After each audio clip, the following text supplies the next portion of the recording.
G'day Dons fans and welcome back to Don the Stat. After basking in the glory of a round 19 win, we set off to the G with our dangerous old friend Hope in our hearts, and for a quarter and a half against the Hawks, through pressure and effort, the game was an arm wrestle.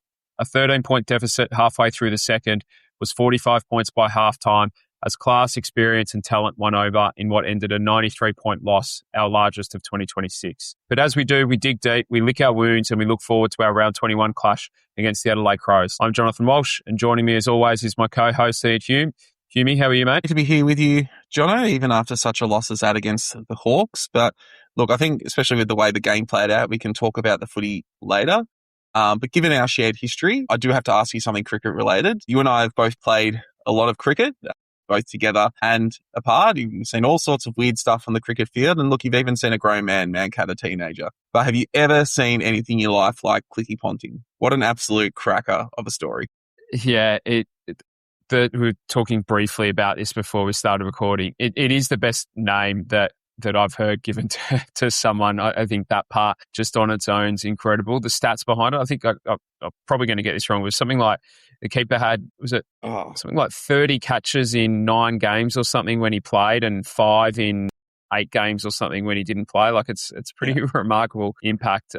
It's a belter of a story, and I'm glad things like Frog Box didn't exist earlier in my cricket days because there's a lot of things that I attempted to do that I'm glad aren't on film. No, I do feel a little bit bad for him because now his life's ruined almost, but also what a grub. Like, I can't. If I got out to that, oh boy, I would be throwing bats through windows. I'll tell you that right now. Yeah, I've seen your reaction to some dismissals at times, so I can only imagine how you'd react to that. Yeah, absolutely. Well, look, enough about that. I do want to say thanks to Kevin Burke for signing up to the Patreon this week. And once again, the highlight of the game at the weekend was the Patreon crew pre-game at Founders Bar, which then progressed into the stand to watch the game. It's becoming a little bit of a tradition that we all sort of make our way up and sit together, and certainly does make losses like the weekend a little bit more bearable. Also, thanks to everyone who's enjoyed the end of season simulation video that I put together as well. It's really taken off on YouTube. The feedback's been great. It was really fun to put together. I know it's all the predictions and that I've made in that are probably going to be wrong and out of date within a week or two. But still fun to think about how the end of season could play out for Essendon. Yeah, thanks to Kevin, obviously. Thanks to everyone who, got along for a beer pre-game. It certainly, I think, helped to have a couple of beers pre-game with what was to follow. It wasn't the most enjoyable of watches, but it's good to share those experiences, good or bad, with like-minded people. So thanks to everyone who came out, and good job on the video, mate. I really enjoyed taking a look at that. I know you put a lot of work into it, so it's good that people enjoyed it. Yeah. Well, look, let's get stuck in. And of all the games that have happened, it sure was one of them. It was our worst margin for the year, but I certainly don't think it was our worst performance, at least from an effort standpoint. I think you want to see a bare minimum of effort, and it's a low bar to clear, but there are many games where we haven't done that this year. And I thought at least early on in this game, we certainly showed that. It did end up being a massive mismatch, which you could have seen coming from a fair way off. The gap in experience was nearly 50 games per player between the teams, and it really shows in the way the two teams are able to connect with each other. They're the product of a long-term consistent build and coaching philosophy, and unfortunately we are back at square one, hopefully with a bit more pieces of the long-term puzzle in place list-wise.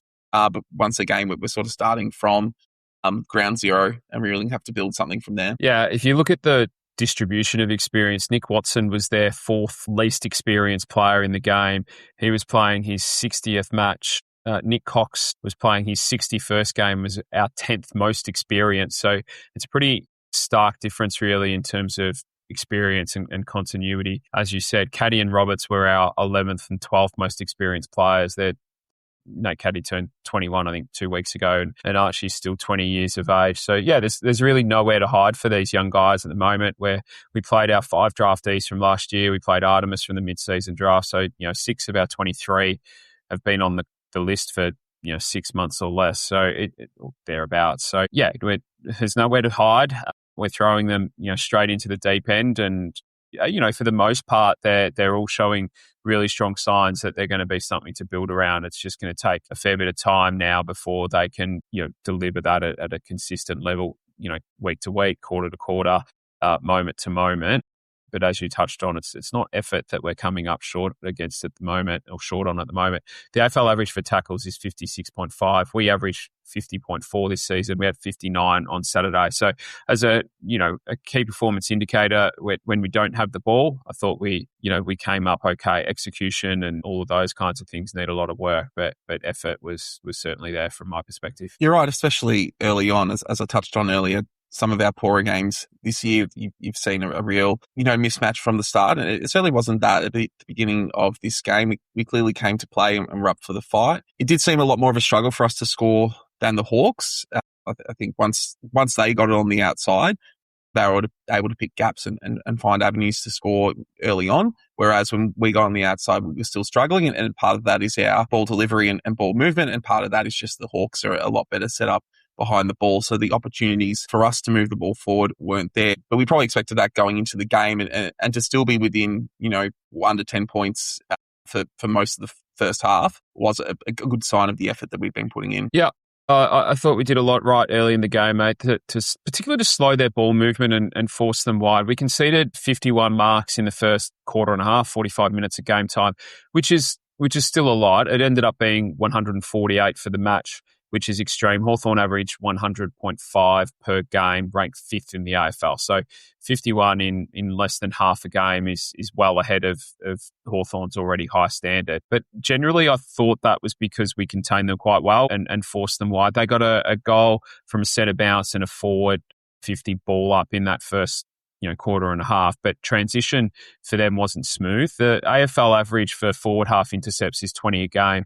We had 15 in the first quarter and a half. So I thought that was a really good outcome for us. And I think, when you're coaching a young group, you're looking for things in a game. You're not going to get whole game on your terms, and you're looking for teaching moments where you can show that it stands up against good teams, and Hawthorn are a good team. None of us really want to admit it, but they are. So I think what we did in that quarter and a half was a real clear indicator to this young playing group that we're on the right track in terms of how we're trying to play. We can take it up to the best teams in the competition for parts of a game. We just need to put the work in now to be able to withstand that for longer. And given there's been a clear directive to get in the face of opposition, take space from them, we showed some footage last week of how we did that successfully against the Giants. I thought that first quarter and a half was a really strong showing. We generated 3 scoring shots from forward half turnovers as well. But ultimately we couldn't sustain. I think that's the other thing about that game style. It is taxing, and Hawthorn, probably all teams in the competition, have the capabilities to break it down over time. Yeah, and then coming off a 6-day break with a younger side, they don't quite recover as well. It's a bit of a counterfact, or it's hard to put into words, right? Like they're younger, you'd think they would recover better, but also they don't have the long-term miles in the legs that they've built up, and you build up the resilience. That don't have that there. I think there was a point where the game sort of flipped, right? It was up until that point where the Hawks got their second goal in the second quarter. We were up +6 in contested possession up to that point in the game. We were +5 in ground ball get. So the contested possession aspect and the contested elements of the game, which have been really important for us to be in games, were working well.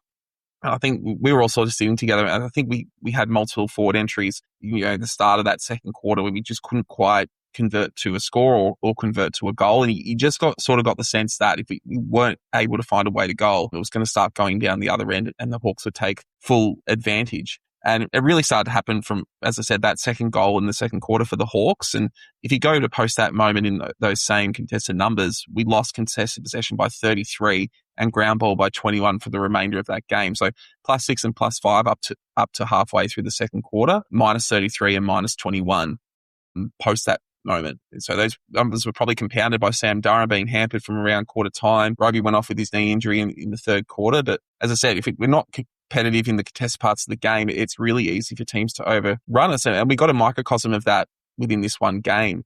We certainly haven't got the ability to shut down ball movement when it gets to the outside. So that's why the contested game is so important for us. We've got to keep our opposition from getting it to the outside.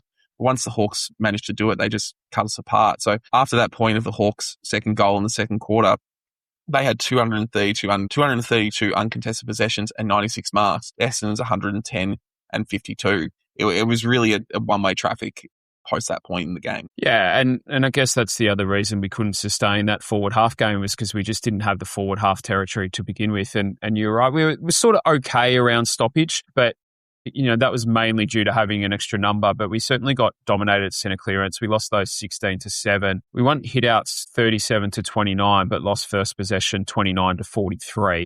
And when we did get first possession, we only managed to clearance 55% of the time. We spoke last week about how that part of the game was really successful for us and largely why we were able to be such a strong, we had a high number of, forward half turnovers, forward half tackles, was because we were successful in winning first position, getting clearance and stripping the Giants when they got it. We weren't able to do that at all this week. They scored 2 goals, 3 directly from centre bounce. But yeah, more of that, it just gave them the ball at their end of the ground. They scored 7 goals, 10 from forward half turnovers and another 5-1 from forward half stoppages. So that, forward half territory game after from the second half of the second quarter onwards, they just dominated it. Yeah. Another thing that sort of happened around that time of the game was both sides got injuries to sort of key pillars or their forward and their back line, or one forward and one back there. But I think both injuries, even though one happened to each side, they both ended up in a roundabout way benefiting the Hawks. So Ridley had been doing a reasonably good job on Gunston, although even if Ridley had stayed on, you would imagine that with the amount of uncontested ball the Hawks were getting, Gunston, as good as he is, would still have been able to capitalise anyway. But once Ridley did go down, we did lose our best matchup for him. And then when Mitch Lewis went down from the Hawks, that meant that Ben McKay no longer had a natural matchup. And we're really scrambling to find a spot for him. So it certainly wasn't the reason why we lost, but it didn't make things any easier for us. No, it didn't. I think you're right. Weighted numbers probably would have won out in the end. Jack Gunston's such a smart player and had the privilege of Hawthorn just dominating centre clearance. So I think ultimately he may not have kicked 7, but I still think he would have had a fair day out. And then, of course, Mitch Lewis going down meant that there was just more space for Gunston to operate into as well. He became more of a focal point rather than, playing as a bit more of a decoy. But it certainly made life pretty tough for Ben. I feel for him. It left, Mitch Lewis is a good matchup for him. It's someone that he's beaten before. It looked like he had a pretty simple objective, just go out and beat your direct opponent, which is, what we needed to be able to do to reintroduce him, and then he lost that matchup. And Chol's not a matchup he can take. Gunston's not a matchup he can really take. They're both too nimble and agile for him. So it left us structurally in a bit of a hole. Yeah, and look, we're about to wrap up this match review, which is probably one of our shortest for the year, but I don't know what else you can take out of this game. I guess given the way in which Hawthorn played in the second half and utterly dominated, you take anything out of it? I mean, we talked about this when we did our first thoughts and trying to find votes. It was really hard to find any Essendon players that stood out. I think probably Caddy and Wright, the way in which they presented up forward, even with limited opportunities, seeing them get some scoreboard reward for effort was really pleasing. But yeah, it was hard to find any individuals that showed much in this game. If you're looking from the game as a whole, I think the only thing that was really pleasing to me was the inside 50 tackle count for us, which was 15. So obviously last week we really highlighted this and how valuable it was and important to our win over the Giants. This week we didn't get as much reward from as we did the previous week, but it was good again to see the team follow up their good work in this space and not just be a one-off. Yeah, it's a tricky one, mate. It was a real grind, wasn't it, for the players and for fans.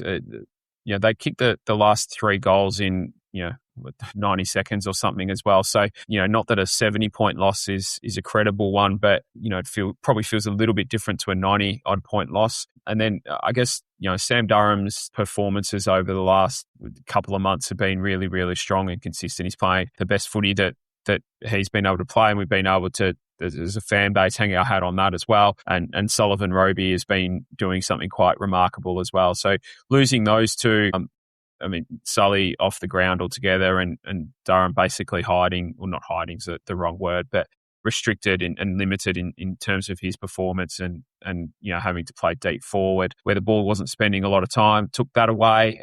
Obviously, Ridley, another injury is sad to see. So, we've kind of been hanging our hat a little bit on some of these young players and how they're coming through.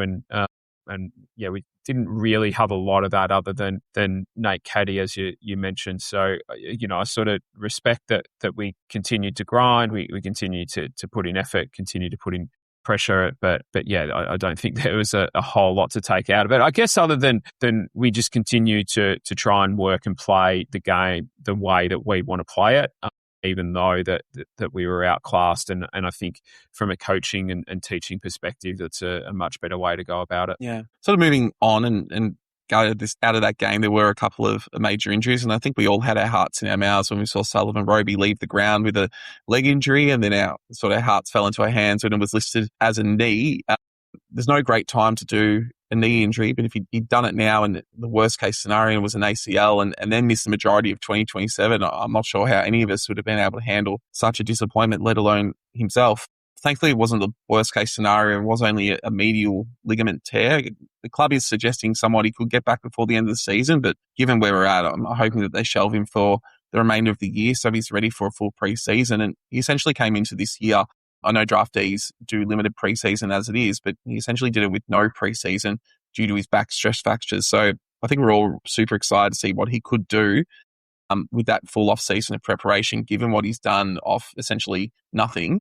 And thankfully, as sad as it will be to probably not see him again out there for the rest of the year, it looks like he's going to get that opportunity. And yeah, I think the sky's the limit for him in 2027 if he does get that preparation in. Yeah, as you said, he didn't really have a pre-season this year. So getting 15 games out of him this season, I think is a real win. I kind of thought that maybe if we get 5 or 6 out of him in the back half of the year, given the limited preparation and just the limited exposure he had, in the elite junior pathway as well, that it would be a good building block or stepping stone for him. I think he's surpassed the expectations most have and has a great platform now to go and rehab and recover and then attack the preseason and hit 2027 running. You and I have spoken a fair bit about continuity lately. I mean, we can't wait till we see Nick Martin back out there next year to think that had this been the worst news for Sully Robey, then we would have lost another year of integrating. We get Martin back, lose Robey, and we miss another year of them playing together and building, some connection and cohesion together. So, yeah, for this team to be successful, we need to get our key pieces just playing games together.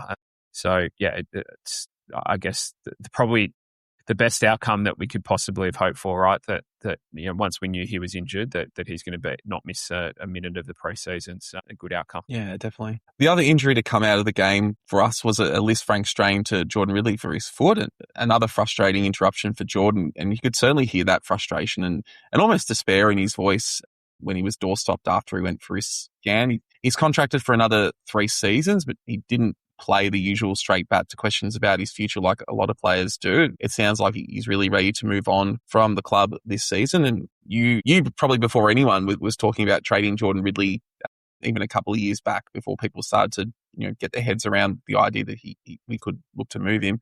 I know he's explored the idea previously, including last year, but there probably does come a point where you do have to let him go, given that you just can't get him out there on the park. Sounds like the Queensland interest is cooling a little bit. I guess as I sort of speculated in the video I did, him going to Brisbane is probably dependent on Zach Bailey's decision, whether he stays at Brisbane or departs as a free agent, and that allowing the cap space and the list spot for him to move up there. I guess, is there a team in Victoria that you think would take a punt on him? And then what sort of value are we likely to get here? Been a bit of talk about North, hasn't there? I don't know whether that's real or it's just, people in the media putting 2 and 2 together because North obviously have a need for a key defender. Firstly, I have a hell of a lot of empathy for him. He'd be in a pretty dark place at the moment. And I get that it happens. It's the modern landscape, but well, actually not even that modern. I mean, we can all, probably most of us remember the footage of Tony Lockett throwing one of his crutches at Eddie Maguire when Eddie doorstopped him all those years ago. So it's been going on for a long, long time. But I guess that's the last thing that you want to have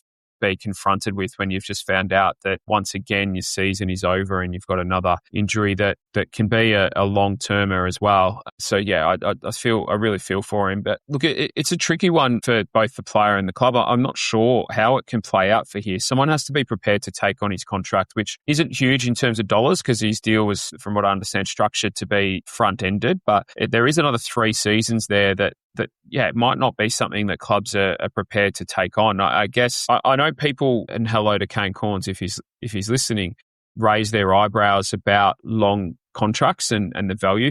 What it does do as a footy club, though, is put you in a position of power to own the players' rights. And I guess that puts us in a position here where, we've got a player who we haven't got on the park and still I would expect to have a high value to us if we get him right. If someone really, really wants him, I think we're still in a position with 3 years on his contract to be able to ask for what we deem to be a fair trade. Now, that's not going to be a king's ransom, but I think we can still put it to our best use because he does have those 3 years. If there is a club or clubs that are prepared to take that on. So, yeah, it'd be interesting to see how it plays out. Yeah, indeed. It could be one of those situations where you use your cap space and you take on the bulk of the contract for the remaining years in order to almost purchase a pick, essentially. I know we've talked about pick purchasing just directly. You sort of have to go the indirect route these days. But that could be a pathway as well. Yeah. Well, effectively, we're paid for a fair bit of his contract over the next 3 seasons anyway, by virtue of paying it in the last couple of years, including this year, on a front-ended deal. So, yeah, but I think that's where the value might be for us is to be able to take even more of that contract on and ask for a little bit more in return. Yeah. Moving on then to today's news, and not a huge surprise to hear the news today that Daniel McPherson had resigned as general manager of football.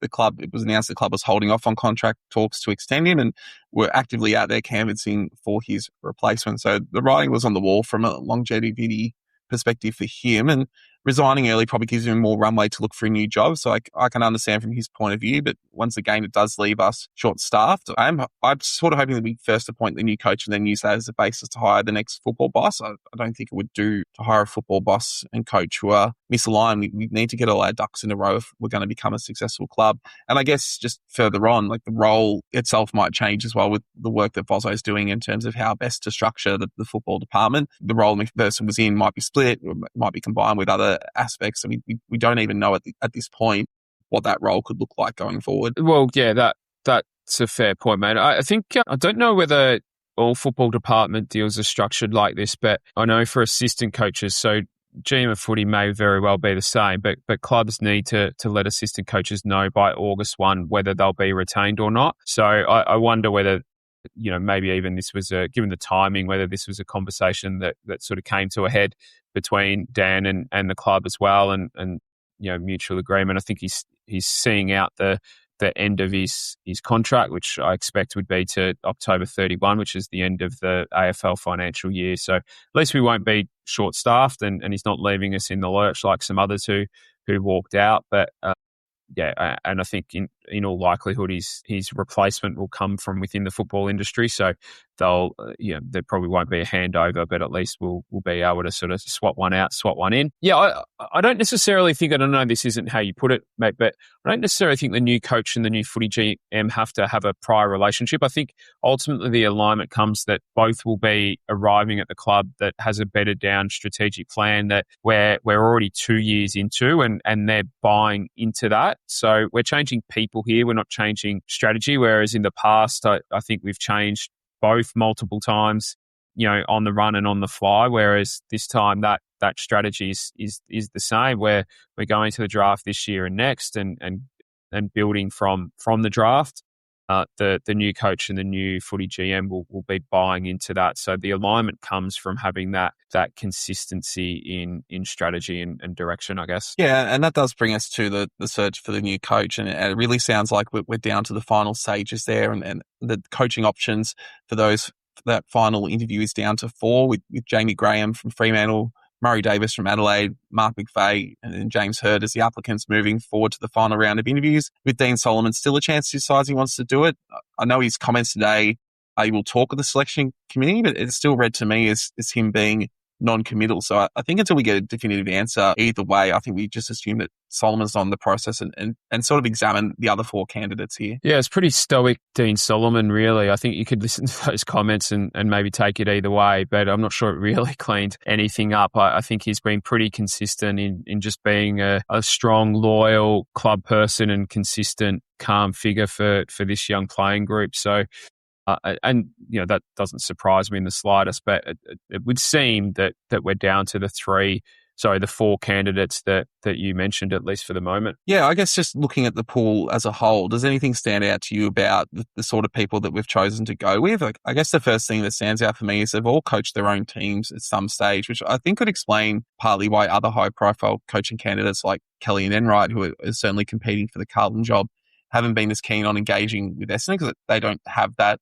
experience. So it does seem that this might have been one of the criteria the selection committee has been looking at. What else do you think that brings these four together as candidates that would appeal to Essendon? Yeah, I know there was some media speculation that Kelly and Enright weren't interested in the Essendon role or cooled their interest, but I'm not sure that was necessarily the case. I think it was just that it wasn't the right role for them based on initial conversations and what we're looking for. So, yeah, I think it's pretty clear that, we obviously don't know what all the criteria are, but if you draw some parallels between the candidates that are left, I think two things that stand out: experience in coaching their own team, as you mentioned, but also having real extensive experience in development coaching. And at least the other three, putting James Hird, I guess, is a bit of a special case for lots of reasons and what he means to our footy club. But the other three candidates all have experience in and extensive experience in development coaching at AFL level.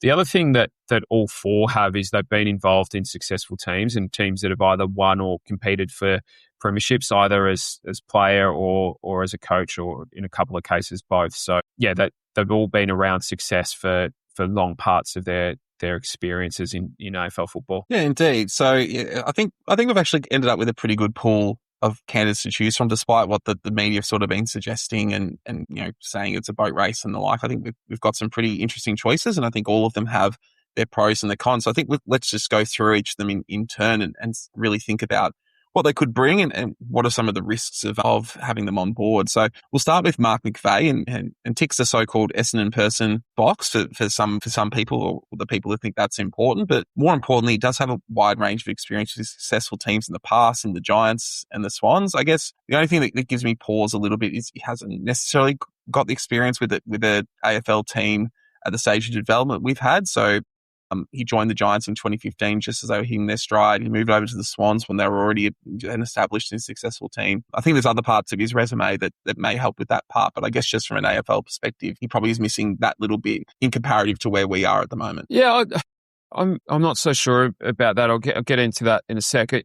He'll certainly get a stronger welcoming from the portion of our fan base that really aren't prepared to look too far past James Hird. And I get why people are like that. I certainly understand the attraction of James Hird coming back to coach our footy club. But yeah, and I expect that some of the power brokers and those with social media followings will be a bit more kinder to Spike than they will to a couple of the other candidates if they were successful. People seem to remember Mark McVeigh as interim coach at the Swans before Leon Cameron was successful in getting the senior job. His work there, as an assistant, I think people are familiar with that, and his work more recently as the Swans, but both of which were successful football programs. But he's also coached the New South Wales ACT Rams at both under 16s and under 18 level. He was the head of the Giants Academy in 2014 before he moved into the assistant coaching role for 2015. His first year at the Swans was to head up their academy and in particular their under 18 age group to further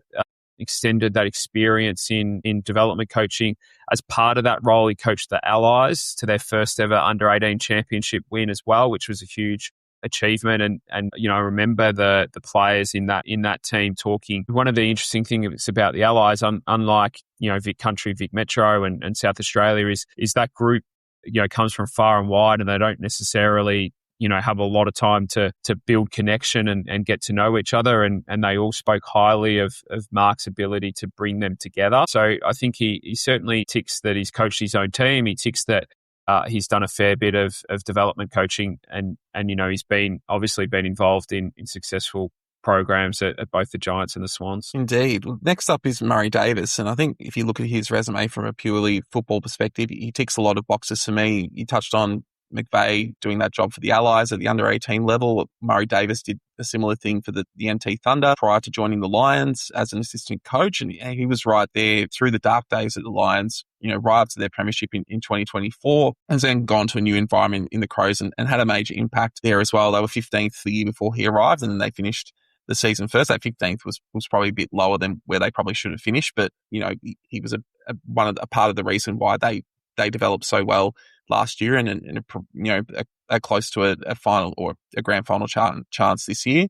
I guess the question for me is really about how we would handle the other pressures of being an AFL coach, such as engaging with the media, the key club stakeholders, and getting the fans on side. I guess for me, if you can get a handle on how you think he would deal with those rigors, he's right at the top in terms of my preferred candidate at this stage. But again, as I said, I'm pretty happy with all four at this stage, but I really like his resume and what he could do for this side. Yeah, he's got the Chris Fagan type of profile, isn't it? Like that, it just screams Fags when you look at him.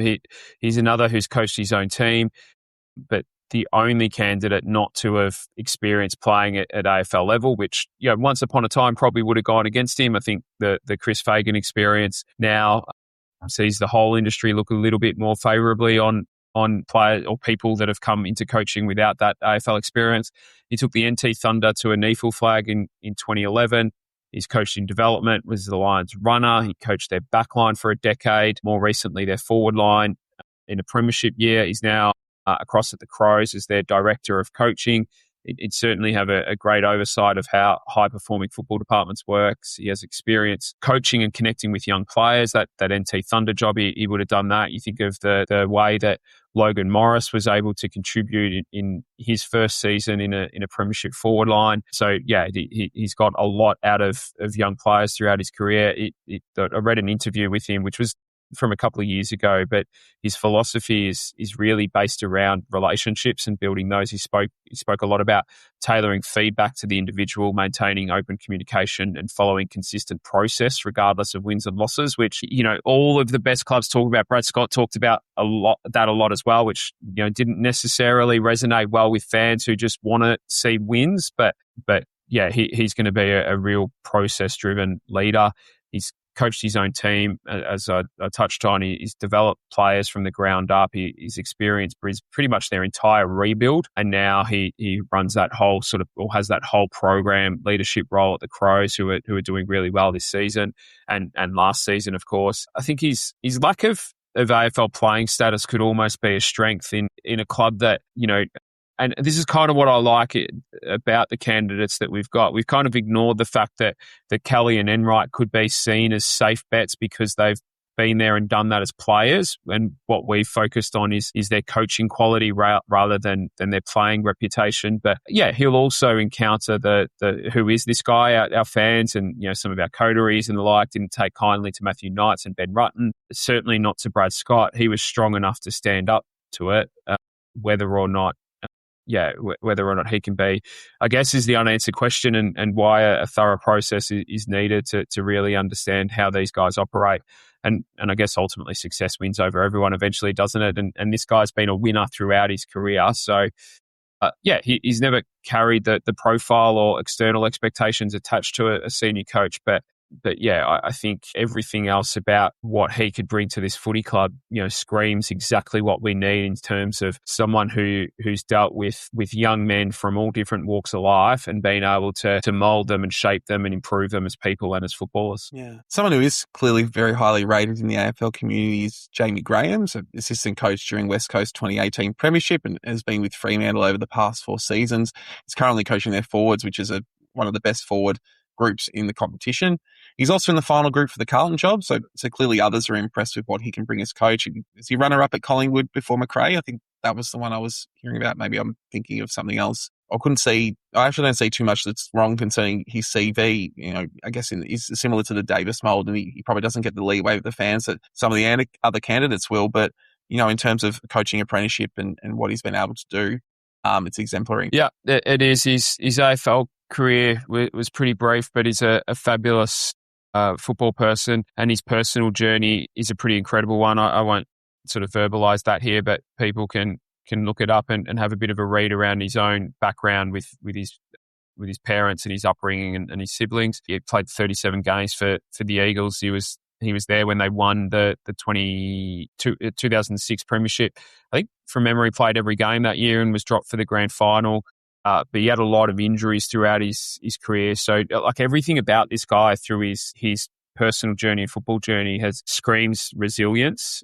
He went and coached in the Waffle, was captain at South Freo and then moved into coaching. He did a little bit of development coaching at St Kilda and then development roles, coached East Perth in the Waffle, then went to West Coast under Adam Simpson in their premiership era and coached both their forward line and their back line. He then went to Freo in 2022 and he's overseen their forwards since then. And they've probably been the most exciting and well-organised forward group in the competition under his tutelage, and done it with a lot of young forwards. You think of the development of Josh Tracy, who they got in as a rookie list player.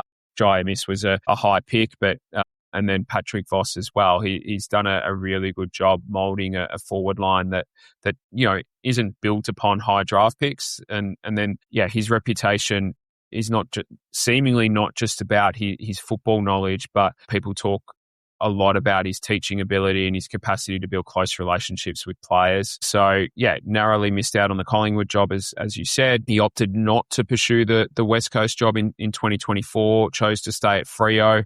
But 15-year apprenticeship's a pretty strong grounding. Coached his own team, coached forward line and back line. He's done a great job developing Fremantle's young forwards. If you think what he's got out of those groups, what might he do for someone like Nate Caddy and Isaac Kako and Hussein Al-Ashkar, as well as our other young players? I think that the big question mark is, I guess he'll be somewhat accustomed and acclimatised to this.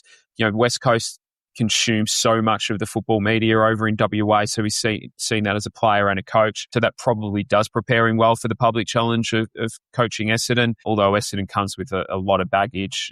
But he's not an Essendon person, and that won't sit well with a portion of people. So if he does get the job, he's going to have to win over some fans pretty quickly. Indeed, and there's definitely a big portion of our fan base that is all in on this final candidate, who is, of course, James Hird. And I think, other outside of his coaching ability and his ability to inspire, the thing he's got going for him is he's going to get so much more leeway than almost all other not almost all other candidates with Essendon fans to sustain a long build. He's clearly passionate about the role. You can just hear the way he talks about what he wants to do for the side. He's doing a good job with the Port Melbourne side at the moment, although in a part-time capacity. I guess the big concern with James is going to be the amount of time he spent away from the top level of football. And then he's really going to need a strong team around him to help cover for the areas where he's lacking. Although I guess you can say that the same for all the head coaching candidates, right? It's not the 1980s or the 1970s. You do need more than one person to run a full scale, professional football club. But I guess that's the question mark there, and whether he's got people in mind or he's already lined up people that'll come in and support. I imagine that will be part of his pitch as well, and his package deal might be enough to get him over the line there. Yeah, I guess it'll be interesting to see how, I guess well, maybe we won't find out, but how that balances out and how much of this criteria is just about the coach and not about what else they might bring in terms of the package around them. I think whoever is successful in getting the role is going to need a great team around them. I think we've lacked quality through our football department for a long time. I think we've done a pretty good job over the last 18 months getting in some good development coaches that are really improving and helping things, but certainly our AFL coaches box has probably lacked some of the level of talent that some of our competitors have. I think the level of irony here is that the only one of the four candidates to have experience as a senior AFL coach, besides the interim stints for both McVeigh and Graham, is the one with the least AFL coaching experience as a whole. Look, there'll be people that won't like a James Hird appointment for all kinds of reasons. I think he will bring as much joy and success, joy and emotion he will inspire in our fan base. Not all of them, mind you.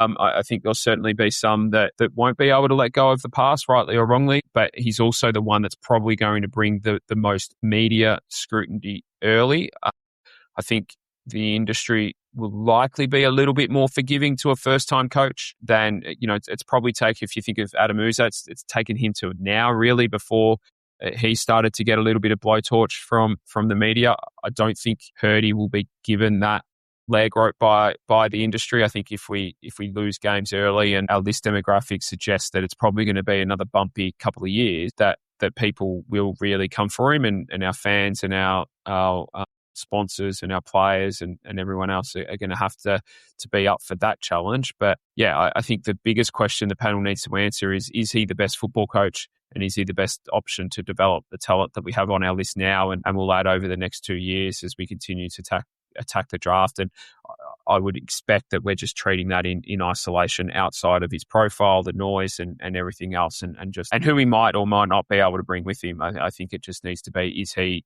the best coach of the four? And if he is, he should get the job. And if he's not, he shouldn't. Yeah. I think, we're going to know in 2 weeks, it sounds like. We're going to go through the process.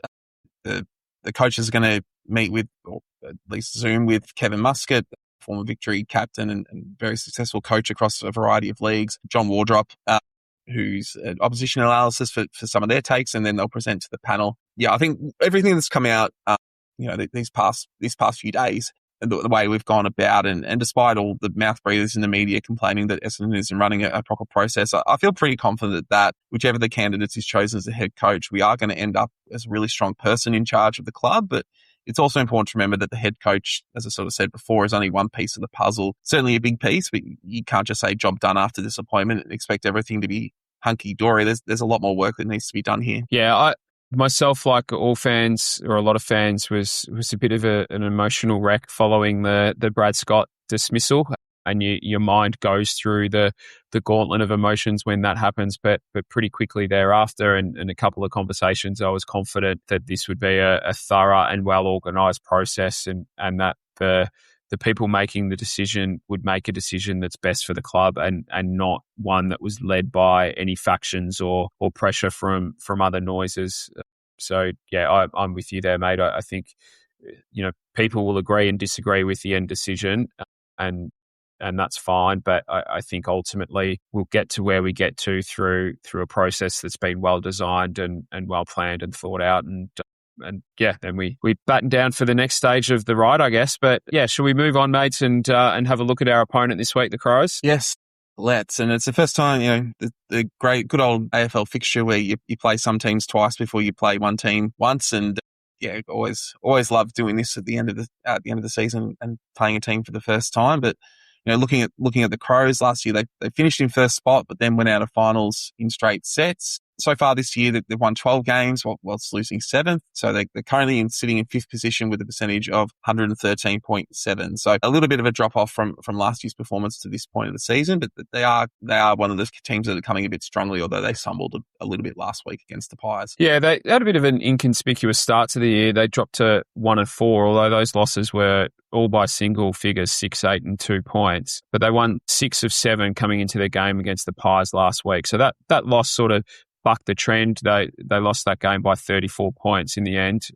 But yeah, they've certainly got a strong form line coming into this game. Indeed, and a lot of it's built around their defence, and there's been a lot of talk about their back six, but I think their whole ground defence is really strong, and they're ranked 8th for scores for. They average 88 points per game, but they're the second best defence, only conceding 79 per game.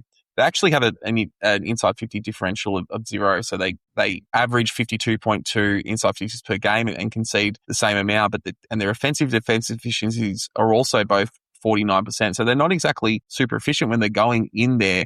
But what is helping them at the moment is that, whilst they're 13th in the comp for scores per inside 50, they're really making up for it by having the best goal conversion of scores in the comp. So 53% of their scores are goals compared to 48% for the comp, which is the competition average. So it sort of explains why they have that points differential overall, is that they're much more accurate than most other sides. So they've also bucked the trend of many sides this year by having a higher kick to handball ratio than others. So they're the third highest ratio in the comp with 1.6 kicks per handball in 2026. Yeah, that's been the change in their game, really, hasn't it? Last year they were the number 3 scoring side in the comp whilst being second best team for scores against, but their scoring deserted them in the finals. They scored just 57 and 67 points in their straight set losses. And that's continued a bit into 2026. And it's not in one particular area. They rank 9th for scores from clearance and 8th for scores from turnover. So still defending, as well as they did last year. But in terms of their attacking profile, it's not what it was in 2025. Yeah, you're right. I think their clearance game is only, average or even below average. So their centre clearance differential is minus 0.89 per game, and their stoppage clearance differential is minus 1.53. So it's 13th and 15th in the comp, respectively, and they're only mid-table at scores from those sources. That said, they are the best at defending centre bounce, they're the third best at defending boundary throw-in. So it seems like they are set up more to defend those stoppage situations and really try and get the game on their toes post-clearance. So despite losing those or having those clearance differentials, they are slightly above positive for contested possession with 0.58 per game or positive per game and plus 2.11 for ground ball get. So it's sort of outside the clearance that they're doing their best work this year. Yeah, their games actually contain more stoppages than any other team this season. They average 99.7 ruck contests per match. The AFL average is 89, but they do struggle to get their hands on it first. They're 17th for first possession differential at 6.2. We're not doing a whole lot better. We're 16th at minus 4.5, but it is a part of the game. And when we get onto selection, where I think we might be hoping we can get some ascendancy on them this week. Yeah. Just finally on the Crows stats this year, the third best mark differential team in the comp with plus 11. And that's mostly driven from the way in which they deny their opponents. They're not a huge marking side themselves, but they only concede 81 marks a game, which is the second lowest in the competition. Flow on of that is they also deny their opposition marks inside 50. They only concede 8.95 a game, which is the best in the comp, and a game is something that helps explains their ability to restrict their opponent's scoring. Finally, their intercept differential is the seventh best in the comp at plus 1.84. And they're fifth best in the comp at defending scores from intercept. So a lot of their game is built on defense. There's elements of their game where they're struggling to score from. But, in their back half, other than some examples, some small examples this year, the teams are finding it really hard to get scores on the board against them. Yeah, no, spot on, mate. They're number one at defending transition. Teams go from D50 to forward 50 just 18.2% of the time against them. The AFL average is 23.6. As a result, they're sixth in the AFL for forward half scores. So they're really, really good at once they get the ball in their forward half, keeping it there and then being able to score. But they are ranked 16th themselves for D50 to forward 50 transition when they've got the footy, and they rank 10th for defensive half scores. And again, we're about to get on to selection. In fact, we'll move pretty much straight into it. But there's an out for them that makes this part of their game where they're not great a little bit harder for them this week. Yes, and as we had once again have a Sunday game, we are back to the joys of the extended bench. And with the amount of changes Essendon made, there is quite a lot of names to get through here. So the outs for Essendon, Robey and Ridley, who are both injured, and then McKay, Blackerson and Cox, who are all omitted. Ins, Johnson, Langford, Bryan, Sardis, Perkins, Byzantini, Jones and Unwin, with three of those to drop out tomorrow around 5 p.m. So, Cox filled in for Langford last week when he missed through suspension, so it's not a surprise that he's straight back out. Bryan back in the ruck is also straightforward, but although I actually thought they might keep Blackerson to play back, given the height in the Adelaide forward line, but they've gone out there, and they've actually gone with McKay out as well. They've actually gone, and Ridley, they've gone with a really small back line, which is interesting considering we're coming up against Thilthorpe and Walker and a debutant for the Crows as well. That's also a tall forward. Johnson's name on the field, so I expect he plays, and I got that impression from reading the club's statement on selection. Whilst with Robey out and Caldwell not ready, which was a surprise because I think Sullivan sort of spoke about him as a likely in, but he clearly hasn't got up from training today. It looks to me like Sardis will get another crack, although they could use Sharp in the middle more and pick a Perkins or an Unwin. And Jones from Solly's press conference, it looks like he's in to play as a defender. Out of those eight, I probably have Byzantini, Perkins and Unwin as the emergencies, but who knows? We'll know more in just under 24 hours. Yeah, well, there's two that pick themselves, right? Bryan obviously has to play because we'll need a ruckman, and then Jones has to play because the height differential dictates it. If we're going off form, then I think Johnson and Sardis have earned their spots, although I know Perkins played more midfield last week. So if we're looking for a little bit more like for like with Robey in terms of midfield forward profile, then Archie's a bit more similar there. Unwin's been really impressive in his couple of games back, so I'd really like to see him come into the side this week. I do feel a fair bit for Nick Cox and Ben McKay, though. In for one, out for one, in for one, out for one. I don't think it's a great way to build form or continuity. We spoke in the review of the Hawthorn game that Ben McKay, lost his direct opponent and then really struggled. Thilthorpe and Walker are pretty good matchups for him this week. I would have thought we might have persisted there, but yeah, look, it is what it is. But I would be really happy to see Reece Unwin get another game. I think he's really improved his physicality. He's a lot stronger in the contest, and when he tackles, he really tackles with some force now. So I'd like to see a forward line of Unwin, Kako and Alashka could be pretty exciting. Yeah, and then turning to the Crows, and you mentioned a big out for them, and they've actually had three big outs for them in terms of injury, in terms of players that have played a big part in their season this year, in Wayne Miller, Sam Berry and James Peatling. They've all pretty much been best 22 all year and pretty much played every game, but they're all out injured, and they've omitted Finbar Maley. They've also got the extended bench with Mark Keane, Braden Cook, Callum Archie, Billy Dowling, Oscar Ryan, Archer Ludowick and Lachlan Scholl all named there. There's a couple of definite ins, Little Wyke and medium defender Oscar Ryan. They've been announced as making their debut, so they're definitely in. Keane also looks like he's straight back into their back line. They do seem a bit more cautious about Callum Archie in their announcement of their side coming back from a hamstring injury. That is someone who probably needs to get through another test before he's confirmed for selection. But yeah, I certainly don't think it improves our chances that much. But for those three injuries for the Crows, it does sort of bring them a little bit back towards where we're at.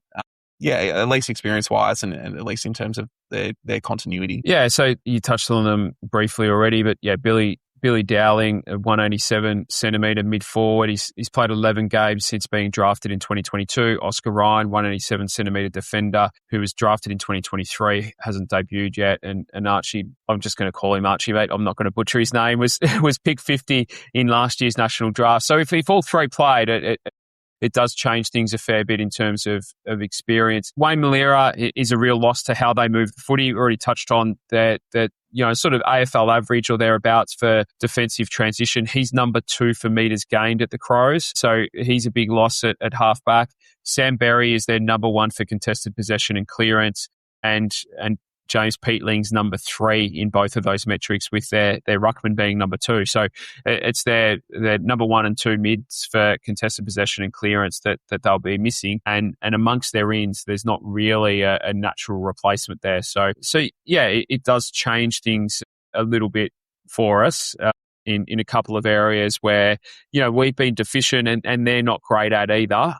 That perhaps we might be able to expose. Yeah. Just quickly touching on their last game, you mentioned right at the start of looking at Adelaide that they lost to Collingwood at the Adelaide Oval by 34 points. And, Adelaide, they conceded the first 2 goals of the game and then kicked 7 in the next 8. And you sort of thought, how far Adelaide? So they're led by 27 midway through the second term. But from there, the Pies really dominated the rest of the game. So from that point on, it was 13 goals to 4. And as I said, they run out comfortable winners there in a game that you probably would have thought Adelaide should have won comfortably, given that where the two teams were at going into the game. Yeah, I think the disappointing thing for the Crows will be the manner in which the Pies were able to restrict their ball movement in the second half. And again, we've spoken about they're only AFL average, but when you're in these big games against top aspirants, the whole footy world's watching and pondering how they might bring you down in big games in September. It was 10 goals to 4 after half-time. 8 of Collingwood's goals came from forward half chains, including 5 from turnover. So if you think about what that means for them this weekend,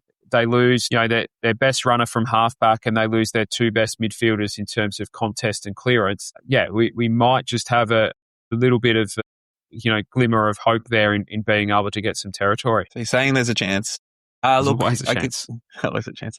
The Crows, you sort of touched on a bit there. They turned the ball over a lot more than the Pies. It was 6 times more for the game, and a game that was 44 points to the Pies from forward half turnover. So they really struggled to move it out of their defensive 50. And despite winning 7 more stoppage clearances, is something that they haven't actually been great at this year. And by their differentials, they actually were on top in that part of the game. But despite that advantage, they conceded 7 more points from stoppage for the game. And we talked about this as an omission before, but Sam Berry was a big part of, their performance there. He was one of their standouts. He had 30 touches and 10 clearances, but he's not going to be there this week. Isaac Rankin, he had 25 and 6, and I think he's going to be a big challenge for us this week, and a bit of the way we struggled to contain Cozzy Pickett last time he played Melbourne.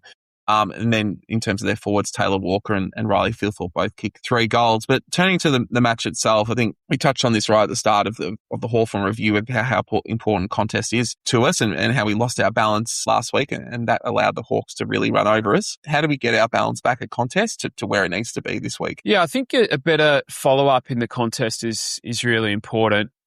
In the ruck is really important. Blackiston, one thing you know about Lockie is you're always going to get a real effort and lots of energy, but his ruck craft isn't great. He gets his hands on the footy a lot, but it doesn't always go to our advantage. And in fact, he can be a little bit disruptive because he often hits the ball too deep or too far and brings the opposition midfielders into it. And then once the ball hits the ground, he's largely out of the frame. So I think we need Brian and Wright and Vigo, if he plays, to be a lot more physical in the follow-up. I think we've seen better from Nick Bryan in that regard this year.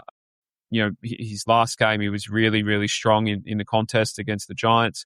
Berry and Peatling out, as I've already said, helps our cause, but they'll be more dynamic through there as a result. So we need to make sure we partner Setterfield and Sharp with more dynamic options, which at times likely includes, you know, probably even Kako at times, along with Durham and Merritt, of course. So I think we can't afford to be too slow, because if we're not winning ruck contests, we're going to really struggle. So we can't over-index on contests, but we also do have an opportunity to get a little bit of ascendancy there if we can get a good performance from our ruckman.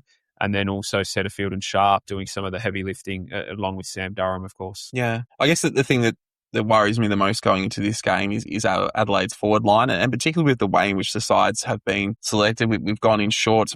No Mackay, no Blackiston as a tall back option. It's really Zach Reid as the one key tall. It looks like he's just going to have to play on Riley Thilthorpe. But then the question goes to who goes to Taylor, who goes to the debutant. And then I look at someone like a Dan Curtin, who's named in the midfield, but obviously is quite tall as well and has done well up forward. I have concerns that if he starts in the midfield and pushes forward, he's going to be a real challenge for us height-wise, for us to be able to contain, whilst we're also trying to contain those other tall forward threats. Yeah, Dan Curtin's a 197-centimetre winger midfielder, forward, sort of plays everywhere and has some real size about him as well. So it's a big watch for someone like Angus Clark taking that matchup. We're going to be asking a lot of Harry Jones on Tex, and it probably leaves Redmond or Pryor to rotate on Archie. Yeah, we've seen Mason Redmond do those jobs before, and so he's probably the one that gets the nod, unless Langford goes back. But one thing I like about Mason playing taller, particularly when he's playing on lighter frame guys, is he's really good at using his body early and taking out the opponent's legs by just getting some body work, hip work onto them early and pushing them off balance. So, it's going to be a really big ask for them. We say this a lot. It's obvious, but if our mids aren't putting pressure on the ball carrier, then we're going to be asking a lot of these defenders, particularly Jones on Tex, and then their third tall will be giving away a fair bit of height. I was getting some sweep the leg vibes when you sort of said take him out at the knees there. You got gone all a bit Cobra Kai there on me there, Jono. But look, I think, given where the two sides are at, it is a challenge to see us be able to win this game, although their outs do help a bit. I guess outside of competing, what are the main things you want to get out of this match? Yeah, I think just back up and be brave in how we attack the game, both with and without the footy. I'd like to see us start to go the corridor a little bit more in these last 4 games, which is a big ask. We're playing against some really good teams on the run home. But let's try and take a little bit more momentum with our scoring profile into the pre-season, and then just keep taking ground away from the Crows when we don't have it. If we can get some clearance ascendancy or at least look to break even, then I think we can pressure them into making some mistakes, particularly with Malira out, compounding things for them. And that's why I would lean towards playing Unwin and add some additional forward half pressure and speed. It'll allow us some flexibility to use Kako through the midfield a little bit more. They'll certainly use someone like Rankin through there a fair bit, so we can maybe fight fire with fire, and then it makes sure our forward half isn't compromised when we do that. So, that would be my go, mate. Yeah. Well, let's move on to the final thoughts, and it's not anything about the game. And I did notice during the week that it is 30 years of the castle. So in honour of that, Jono, no one reads the Trading Post, or the Trading Post doesn't exist anymore, but if the hypothetical SMM Revealia showed up in the Trading Post or on Facebook Marketplace, what's the one thing you wouldn't be able to resist buying if it showed up? Yeah, I always regret not keeping more memorabilia in my time working at the club, especially the 2000 Premiership year. I've got a WEG poster and some photos and a medallion that the club presented to all staff, and they all hold a pretty special place. But, I had some sort of signed footies and jumpers and various bits and pieces over the years that I gave away that I kind of now wish I had have hung on to now that I'm older and a little bit more sentimental. And maybe part of that was also thinking we'd win another 1 or 2 or 3 or 4 down the track, and we haven't been able to do that. So I think, if I saw that stuff, I'd probably be hard to say no. I was a real footy card nuff back in the day as well. I remember there was a period of time also where they had the Tarzo type things in the bottom of the Coke cups at the MCG, and my brother and I used to go around and collect those post game from people that had just discarded them. So yeah, that kind of 90s style memorabilia I think also holds a fair bit of sentimentality in my heart. So those kinds of things, mate. Yeah, so that sounds good. As for me, if I saw a signed Scotty Gumbleton jumper out there, get out of my way. I'm getting that. Look, that will do us for this evening. As always, thanks so much for your time, John. Another cracking show, and it's always great to be spending time with you on a Thursday evening. You know, despite the results, I'm always looking forward to getting along to the game on Sunday and seeing what we can show up against the Crows. Any final words from you, mate? No, look, this year's been a slog for all of us, but we're nearly there. There's only 4 games left. One of those is down in Geelong, and it won't be long now until we're missing footy again and counting down the days until the season starts. And that's not us signing up to do another countdown. I can see you shaking in your chair there, Jaymie. But look, I think if we can get along and just continue to get behind Solly and this young group, Marvel makes a lot of noise. We spoke about it after the Giants game, just how much noise there was from a small crowd. There won't be a lot of Crows fans there, and our last 3 home games are all against interstate sides. So I think it's a really good opportunity to outnumber the opposition fans and build some momentum into 2027. So really looking forward to getting to Marvel on Sunday. Great final words as always, Jono. Once again, stay safe, everyone, and go Dons.